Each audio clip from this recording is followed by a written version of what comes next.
नमस्ते, सत्य श्री अकाल। गुड मॉर्निंग दोस्तों, आपके अपने यूट्यूब चैनल कॉमर्स ईटीसी में आपका स्वागत है। आज हम पढ़ने वाले हैं 2020 में पेपर 1 का जो प्रीवियस क्वेश्चन आया था उसी को हम सॉल्व करने वाले हैं।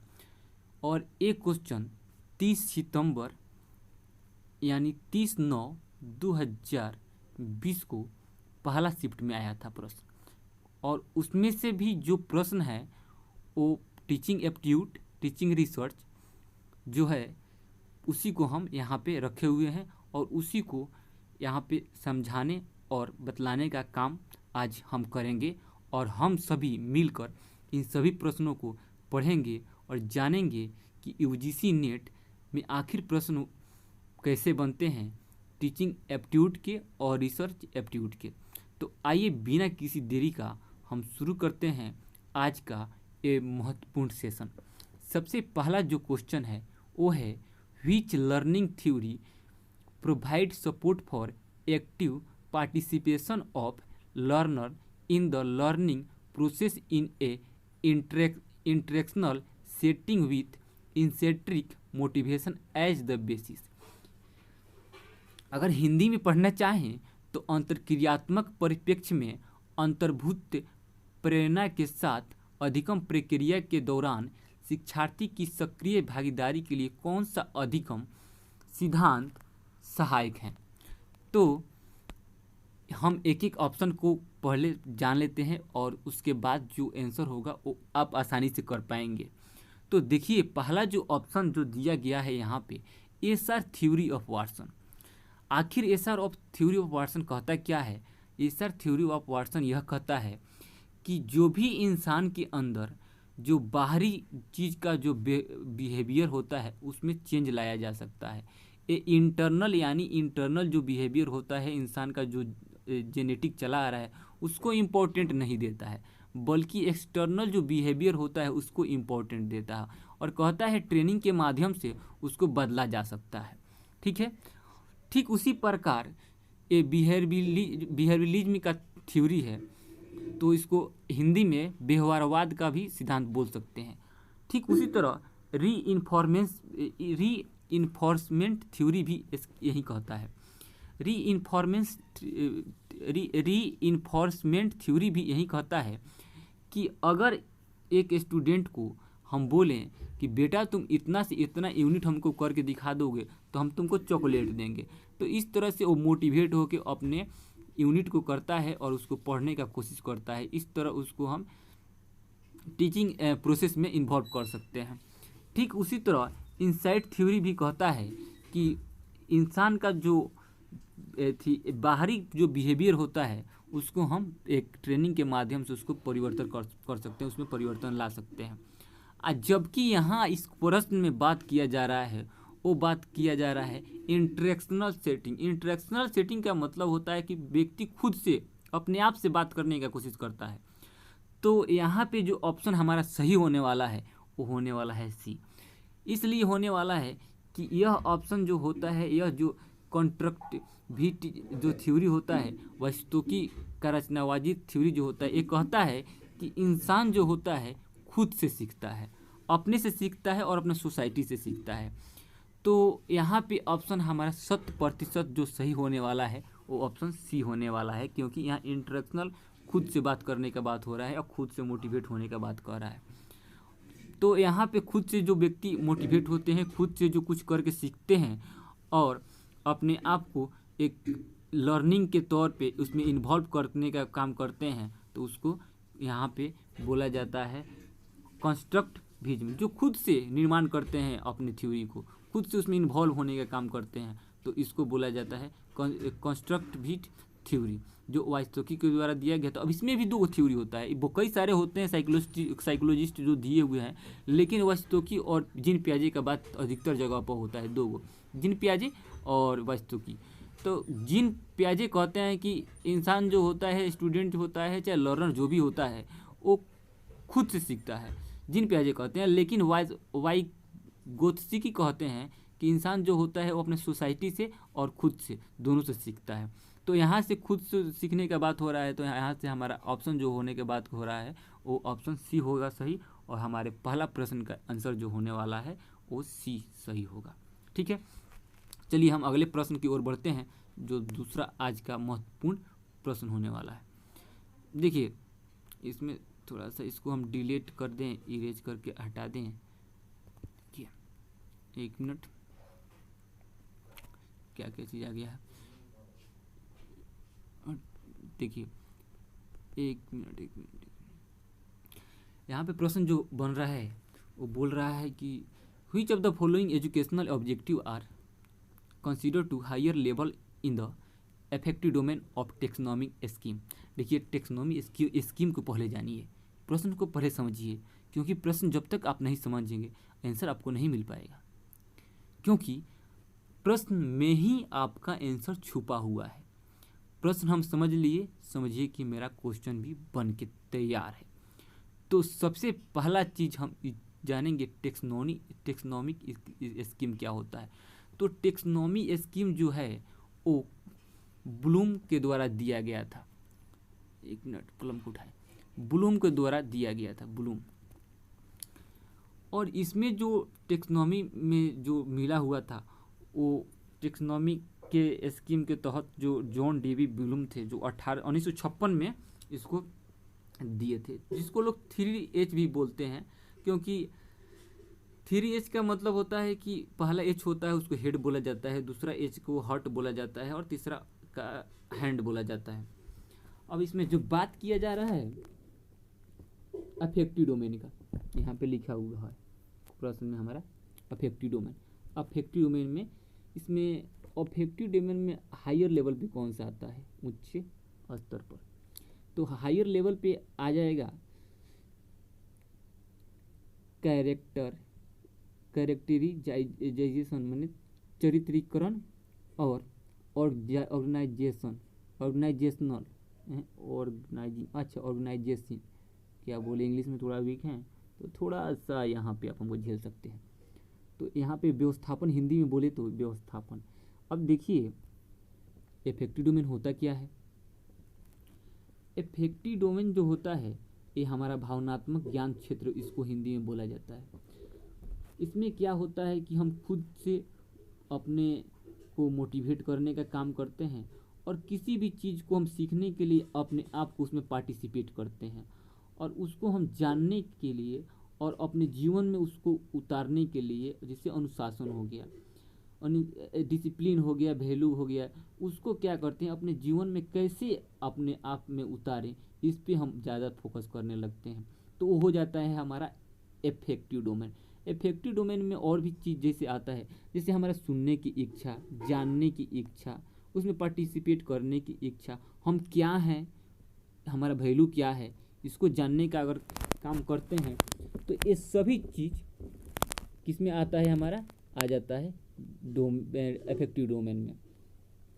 तो जब हम अपने आपके कैरेक्टर को, कैरेक्टराइजेशन के चरित्रीकरण को समझेंगे, एक तरह से अपने चरित्र को चरित्रित करने का काम करेंगे, तो वो आ जाएगा हमारा अफेक्टिव डोमेन में।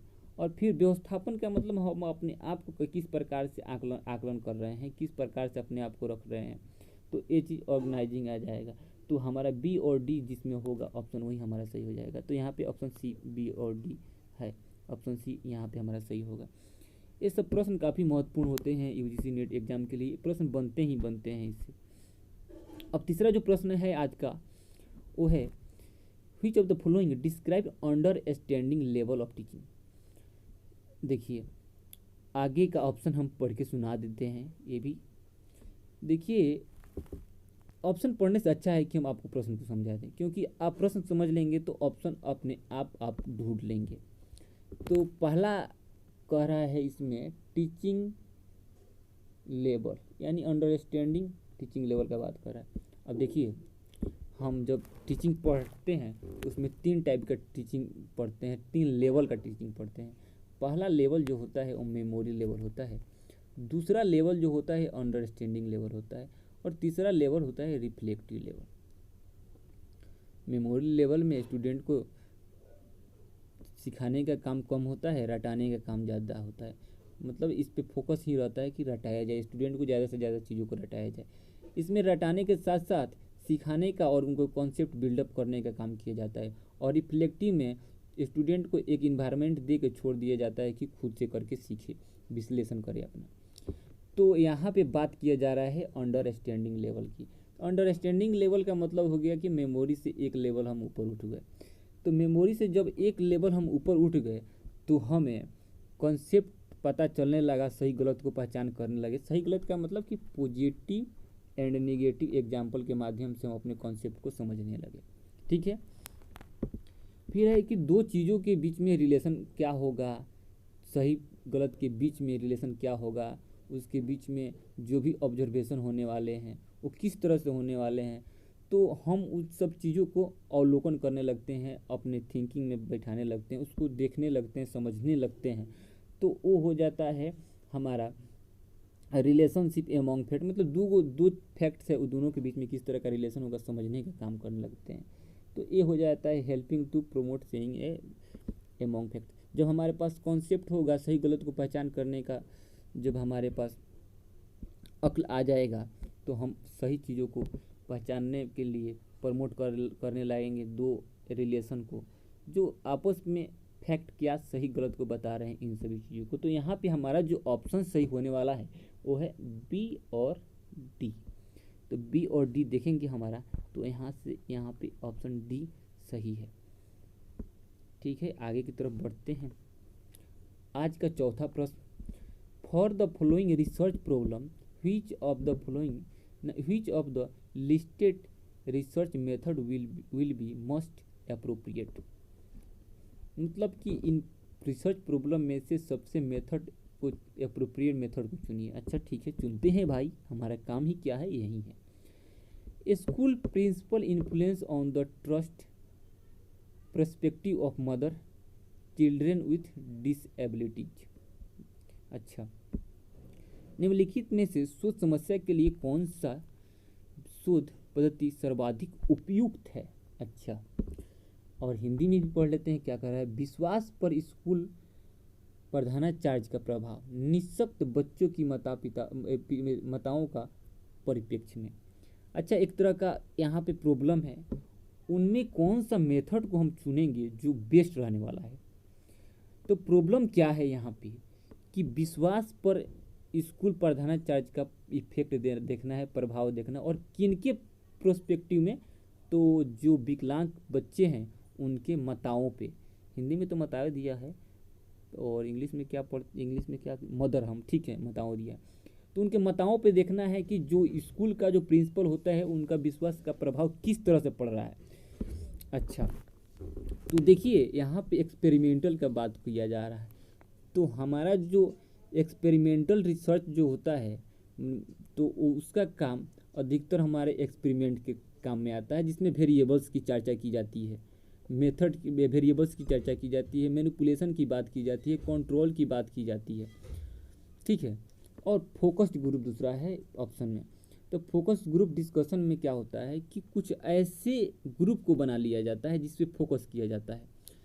जैसे मान लीजिए कि एक सोसाइटी को चुन लिए जहाँ पे बहुत सारे लोग गरीब हैं, बहुत सारे लोग निःशक्त हैं, माने डिसेबिलिटीज हैं, बहुत सारे लोग ऐसे हैं जी मतलब कि जो अंधा है, मतलब बहुत तरह का मतलब अलग अलग जगह पर कुछ सोसाइटी में कुछ ऐसी घटना हो गई जिसको हम अलग करके उस पर काम कर रहे होते हैं, जिसमें कम से कम 6 से 8 या 10 लोगों का होना ज़रूरी होता है उस सोसाइटी में या उस ग्रुप में। तो उस पर जो स्पेशल काम किया जाता है तो वो हो जाता है फोकस ग्रुप बेस्ड मेथड। फिर है तीसरा ऑप्शन कह रहा है कि डिस्क्रिप्टिव सर्वे मेथड। डिस्क्रिप्टिव सर्वे, देखिए जब हम सैम्पलिंग का काम करते हैं, सैम्पलिंग किस लिए हम सैम्पलिंग को देखते हैं, डाटा को इकट्ठा करने के लिए। जब डाटा का इकट्ठा करने का काम हम कर रहे होते हैं तो वहाँ पर डिस्क्रिप्टिव मेथड आता है जो क्वांटिटेटिव भी कहलाता है, क्वांटिटेटिव मेथड में आता है। तो वहाँ पे हमारा सर्वे जो होता है वहाँ से एक डाटा देने का काम करता है, उस डाटा उसको वहाँ से उठाते हैं। और एक्स फैक्टो जो रिसर्च मेथड होता है वो हमारे जो भी पास्ट में हो चुके हैं, जो भी हिस्टोरिकल यानी इतिहास में पीछे जो हो चुके हैं, उन सभी चीज़ों को अगर हम अपने रिसर्च में शामिल करते हैं तो इस एक्स फैक्टो मेथड के माध्यम से करते हैं। तो यहाँ पे जो सही होने वाला है आप भी समझ चुके हैं वो कौन सा ऑप्शन होगा। तो वह यहाँ पे जो डिसएबिलिटीज स्टूडेंट हैं उनके माता के परिप्रेक्ष्य में विश्वास पर प्रधानाचार्य का किस प्रकार का प्रभाव है उसको देखने का काम किया जा रहा है, यानी एक फोकस ग्रुप पर काम किया जा रहा है। तो यहाँ पे सही होगा हमारा ऑप्शन बी सही। आगे प्रश्न देखते हैं 5वां। ये स्टेटमेंट वाला प्रश्न है और स्टेटमेंट वाला प्रश्न भर भर के जिस नेट में पूछा जाता है, क्योंकि भाई किसी तरह स्टूडेंट को छांटना है, अगर ढंग से कोई नहीं पढ़ेगा तो गलती होना ही है। तो आइए हम ऐसे प्रश्नों को गलती क्यों करेंगे, हम बल्कि ज़्यादा से ज़्यादा सही करने का कोशिश करेंगे। पहला जो स्टेटमेंट है उसको पढ़ते हैं। Research hypothesis is a tentative statement postulation a relationship between factual and conceptual element of the variables। अच्छा, हमारा जो हाइपोथेसिस होता है क्या है, एक तरह का टेंटेटिव स्टेटमेंट है। ठीक है भाई, सही है, इसमें कोई दो राय नहीं है, एकदम सही है। फिर दूसरा स्टेटमेंट क्या कह रहा है, दूसरा स्टेटमेंट कह रहा है कि a researcher set up a null hypothesis so that deductive consequence of researcher hypothesis may be directly tested. अच्छा, लगता है बेटा तू ही गलत है, एक बार और तुमको हिंदी में पढ़ लेते हैं। शोधार्थी एक नकारात्मक शून्य परिकल्पना को बनाता है जिसे शोध परिकल्पना को निगमित परिणामों का प्रत्यक्ष रूप से परीक्षण हो सके। देखिए, सबसे पहला चीज़ कि हम जब हाइपोथेसिस बनाते हैं, और रिसर्च हाइपोथेसिस जो होता है हमारा एक टेंटेटिव होता है जो अस्थाई, मतलब कि अस्थाई संभावित होता है कि यह सही भी हो सकता है गलत भी होता है। अस्थाई मैंने इसको इंग्लिश में क्या बोले, इंग्लिश में यही बोलेंगे कि ये जो हाइपोथेसिस होता है टेंटेटिव होता है। टेंटेटिव का मतलब होता है कि आने वाले दिन में सही भी हो सकते हैं गलत भी हो सकते हैं। और यहाँ तो ये वाला ऑप्शन सही है एकदम, इसमें कोई दो राय नहीं है, सही है। लेकिन दूसरा ऑप्शन जो कह रहा है कि नल हाइपोथेसिस जो होता है वो हाइपोथेसिस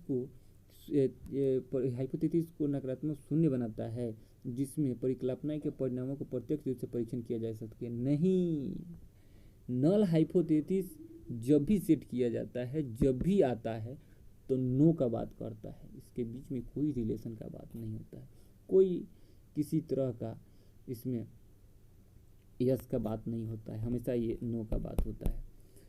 तो यहाँ पे जो शुद्ध रिसर्च हाइपोथेसिस में भी डायरेक्टली टेस्टेड नहीं, हम जब भी हाइपोथेसिस में टेस्ट करेंगे तो नल हाइपोथेसिस को करेंगे, रिसर्च हाइपोथेसिस को नहीं करेंगे डायरेक्टली टेस्टेड। भाई पहले तो नल हाइपोथेसिस को टेस्ट करेंगे। तो यहाँ पे हमारा जो ऑप्शन सही होने वाला है वो देखिए किसमें लिखा है कि पहला गलत है और दूसरा नहीं, पहला सही है दूसरा गलत है, तो ऑप्शन सी यहाँ पे एकदम सत्य होगा। ठीक है, आगे की तरफ बढ़िए।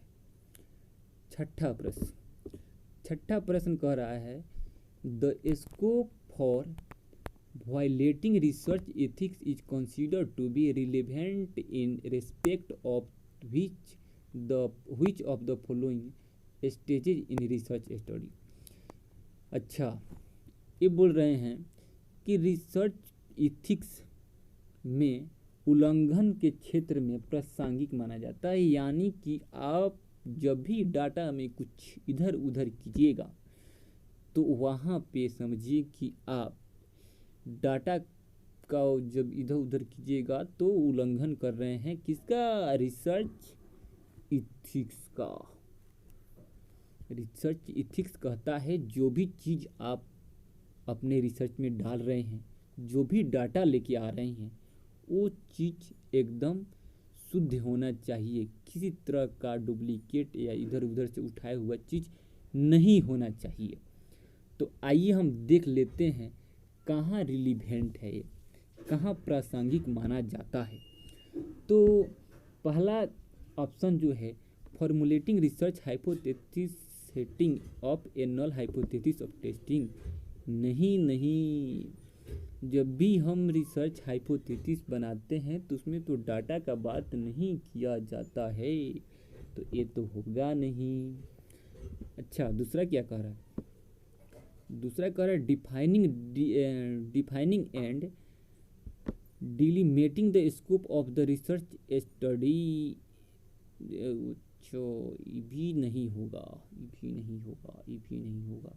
डिफाइन जब कर रहे होते हैं हम रिसर्च के स्कोप के, तो वहाँ भी डाटा का बात नहीं आ रहा है। देखिए डाटा दिख क्या यहाँ पे, एनालिटिकल डाटा दिख क्या यहाँ, ये सही हो जाएगा हमारा प्रश्न। फिर देखिए data data data data report जब बना रहे होते हैं तो हमारा फाइंडिंग जो होता है वो किस तरह का पॉलिसी का फॉर्मुलेशन किए हैं हम उसमें चेक होता है, और लास्ट में रिपोर्टिंग जो होता है उसमें रिसर्च का फाइंडिंग निकल के आता है। वहाँ पर भी हमारा रिलीवेंट होता है, प्रासंगिक माना जाता है रिसर्च इथिक्स को। तो देखिए ऑप्शन सी और ई कहाँ है, तो सीधा सीधी हमारा ऑप्शन ए सही है, यहाँ पे दिख रहा है। तो इस तरह हमारा पूरा हुआ छठा प्रश्न। अब हम आगे बढ़ते हैं सातवें प्रश्न की ओर। which while reporting the result of assessment, college teacher makes use the percentile task in place of scores obtained by his her students.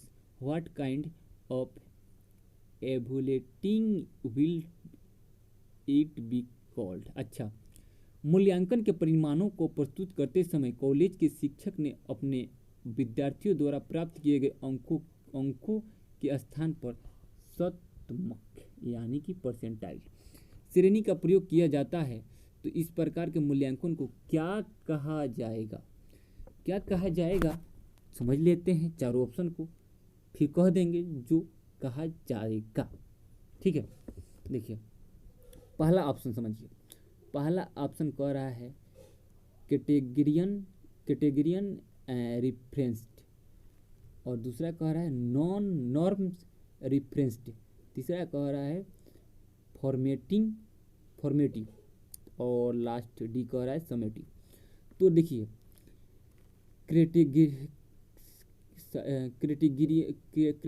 Criterion रिफरेंस्ड कहता है क्या कि आप प्रश्न का आंसर दे रहे होते हैं, उसमें कुछ की वर्ड का अगर प्रयोग करते हैं तो आपको जो टीचर होंगे जो आपके पेपर को चेक करेंगे वो आपको ज़्यादा नंबर देंगे।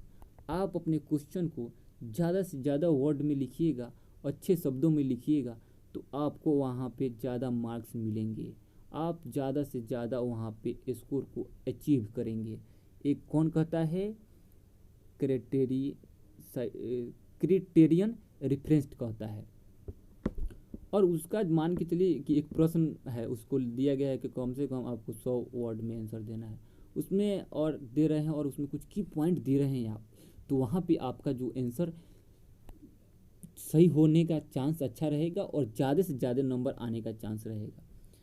ठीक है, तो यहाँ पे आप अपने प्रश्न के अंदर कुछ की वर्ड डाल रहे हैं और जितना वर्ड दिया है उतने वर्ड में आप आंसर देने का कोशिश कर रहे हैं, तो वहाँ पे आप क्राइटेरियन रेफरेंस के तहत आपको मूल्यांकन किया जाएगा और नंबर उसी के अनुसार आपको दिया जाएगा जिस प्रकार से आप आंसर को लिखे होंगे।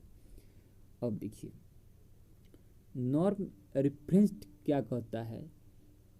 नॉन रेफरेंस्ड कहता है कि आप क्लास में असाइनमेंट कैसे दिए हैं, किस प्रकार से और बच्चों से आपका जो मार्किंग है, आपका जो परफॉर्मेंस है कितना अलग है, यानी कि स्टूडेंट के बीच में आपको कंपेयर किया जा रहा होता है। और आपका असेसमेंट होता है जिसमें असाइनमेंट रहता है, आपका उस असेसमेंट रहता है, उसके अलावा बहुत सारे स्टूडेंट के बीच में आपका परफॉर्मेंस कितना अच्छा हो रहता है। इन सभी चीज़ों को क्या करता है टीचर जो होता है वो कॉलेज का देखता है, फिर आपको परसेंटाइल में रैंक्स करने का कोशिश करता है और आपको जो स्कोर जो आपका जो होने वाला है तो होता है उसको देने का कोशिश करता है, देता भी है, कोशिश नहीं करता है, करता है। ठीक है, तो ये होता है नॉन रिफरेंस्ड। तो एक चीज़ और समझ लीजिए इसमें कि जो क्राइटेरियन रिफरेंस्ड होता है इसमें परसेंटेज का बात किया जाता है, परसेंटेज का बात किया जाता है। और नॉन रिफरेंस्ड जो होता है इसमें परसेंटाइल का बात किया जाता है। ठीक है, अब हमको आशा है कि आप समझ चुके हैं दोनों को। हम आगे की तरफ बढ़ते हैं। Option C formative. फॉर्मेटिव क्या कहता है? फॉर्मेटिव यही कहता है कि हर एक यूनिट का, हर एक क्लास का जो यूनिट टेस्ट होता है, असाइनमेंट होता है, जो भी ओवरऑल होता है क्लास के अंतर्गत स्कूल में होने वाली जो भी टेस्ट होता है सब आ जाते हैं फॉर्मेटिव में। और आप जो बोर्ड का एग्ज़ाम देते हैं जो फॉर्मेटिव का भी उसमें नंबर मिला लिया जाता है और फाइनल जो आपका CGPA बन के आता है, ग्रेड बन के आता है, वो हो जाता है समेटिव। तो यहाँ पे आप असाइनमेंट का, परसेंटाइल का बात सुनकर पूरा के पूरा महसूस कर चुके होंगे कि हमारा जो आज का प्रश्न सही होने वाला है वो है ऑप्शन बी। ठीक है, आगे बढ़ते हैं अगला प्रश्न की ओर। अगला और आज का आखिरी प्रश्न है 8 नंबर प्रश्न, जो कहता है programmed instruction material use active responding and immediate feedback important principle for learning. देखिए हिंदी में समझिए, अभिक्रमित देखिए हिंदी भी ऐसा भी देता है कि लोगों को थोड़ा समझने में दिक्कत होगा, चलिए हम ऐसा ही समझा देते हैं। ये कह रहा है कि जो भी हमारे प्रिंसिपल होते हैं लर्निंग में, प्रिंसिपल टीचर वाले नहीं, सिद्धांत वाले चीज़, प्रिंसिपल कुछ नहीं होते हैं, प्रिंसिपल या सिद्धांत। तो जो भी प्रिंसिपल होते हैं लर्निंग में उसको हम लागू करते हैं और प्रोग्राम इंटरेक्शन माने जो भी कुछ लर्निंग का प्रोसेस होता है उसको हम अपने लर्निंग प्रोसेस में प्रोग्राम को इंस्ट्रक्शन यानी कि जो भी सामग्री होते हैं, सामग्री जो हमारे लर्निंग को, टीचिंग प्रोसेस को अच्छा बना दे, अट्रैक्टिव बना दे, जिसमें जो लर्नर हो वो पार्टिसिपेट करें, रिस्पॉन्ड करें एक्टिव स्टूडेंट की तरह, वो सारी मटेरियल को अगर हम यूज करते हैं तो इससे क्या होता है, हमारा इमीडिएट फीडबैक निकल के आता है। यस, पहला जो स्टेटमेंट है वो सही है। दूसरा क्या कह रहा है, Skinner reinforcement principle is the basis for preparation linear types of programme instruction material. देखिए स्किनर को पुनर्बलन अनुसूची सिद्धांत रेखीय प्रकरण की अभिक्रमित अनुदेशात्मक से सामग्री निहित आधार। हाँ आधार है, कैसे है देखिए, हम बात किए थे स्किनर का और री इन्फोर्समेंट का। जैसे हम स्टूडेंट को चॉकलेट देने का बात कहेंगे, स्टूडेंट उससे थोड़ा लालच में आकर अपने लर्निंग प्रोसेस में शामिल हो जाएगा और अपने यूनिट को, पोयम को, जो भी चीज़ उसको दिया रहेगा उसको पूरा करेगा। क्या होगा, तो इससे हमारा जो लर्निंग प्रोसेस होगा उसमें मटेरियल का यूज किए किस तरह से इन्फोर्समेंट प्रिंसिपल के द्वारा, तो यहाँ पर भी हमारा जो एक रिसर्च नहीं, लर्निंग प्रोसेस जो होगा अच्छे से उभर के आएगा और ये भी जो कथन होगा हमारे लिए हितदायी होगा, तो ये भी सही होगा। हमारा जो स्टेटमेंट यहाँ पे सही होने वाला है 1 और 2, 1 और 2 दोनों का दोनों सही होने वाला है।